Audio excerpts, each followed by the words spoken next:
হ্যাঁ, good morning everyone. তো এখন এসেছি মাতাজির বাড়িতে, অনেক দিন পর আসলাম মাতাজির গৃহ মন্দিরে ভগবানকে দর্শন করাই। দেখো, সকলে তোমরা দর্শন করো। আজকে বছরের শুরুটা ভগবানের দর্শন দিয়েই হোক। আজকে আমার ভিডিওটা আর কি ভগবানের দর্শন দিয়েও, কত সুন্দর জগন্নাথের, সুভদ্রা মহারানী, বলরাম, এই হচ্ছে রাধা গোবিন্দ, সমস্ত ভগবানকে দর্শন করে নাও।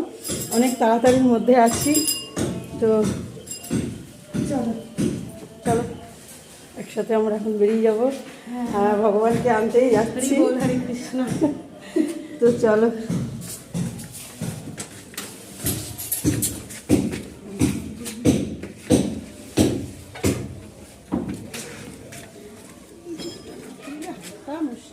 হ্যাঁ, এটা আমাকেও ঠিক করতে হবে।